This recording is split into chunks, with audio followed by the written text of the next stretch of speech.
La Rance est un fleuve côtier breton, jaillissant dans l'arrière-pays granitique de Collinet, au sud-ouest de Dinan, pour se jeter dans la Manche entre Dinard et Saint-Malo.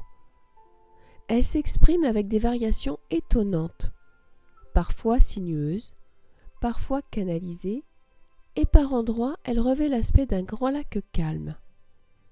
En chemin, écluses, bateaux, moulins de rivière et à marée sont autant d'activités humaines qui animent le paysage et offrent une variété de paysages époustouflants.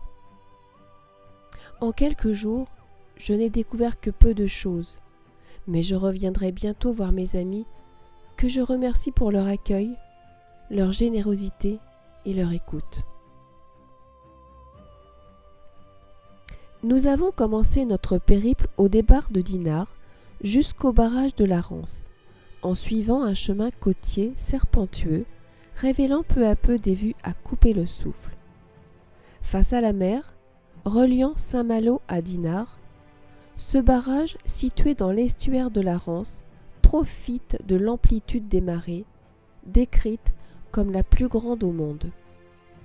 Il a été construit de 1961 à 1966 et a été inauguré le 26 novembre 1966 par le général de Gaulle. Il s'agit de la seule usine marémotrice au monde produisant de l'électricité pour une ville telle que Rennes.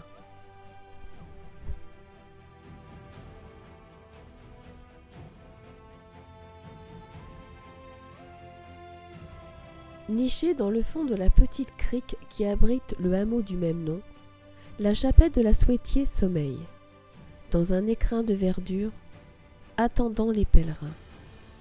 L'édifice original daterait du début du XVIIe siècle. Rebâtie en 1664 puis à nouveau tombée en ruine, la chapelle actuelle a été reconstruite en 1868 à l'instigation des familles de pêcheurs. Un pardon s'y déroule chaque année le 15 août. Une grotte, dite de Lourdes, est nichée à quelques pas de la chapelle. Elle est également le prolongement du pardon annuel. En contournant la chapelle, je remarque un portail particulier. En effet, le sculpteur brestois Marc Didou a créé Spectral en 2015 dans le cadre du festival annuel d'art contemporain de Plouer-sur-Rance.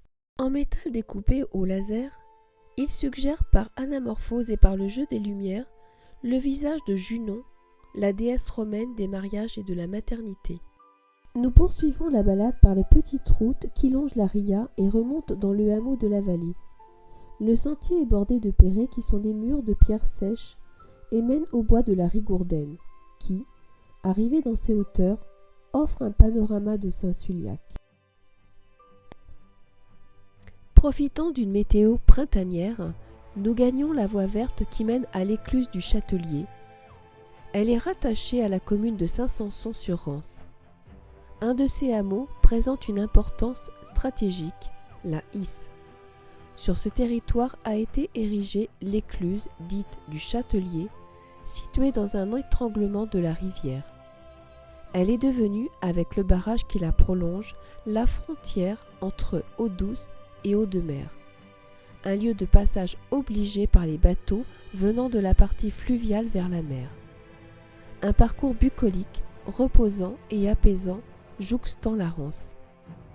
De belles lumières apparaissent, les rayons du soleil embellissent la Rance, devenue peu à peu rayonnante, telle une nuit claire parsemée de petites étoiles étincelantes. Je me laisse porter par ce spectacle fabuleux, mes pensées divaguent et mon esprit se libère.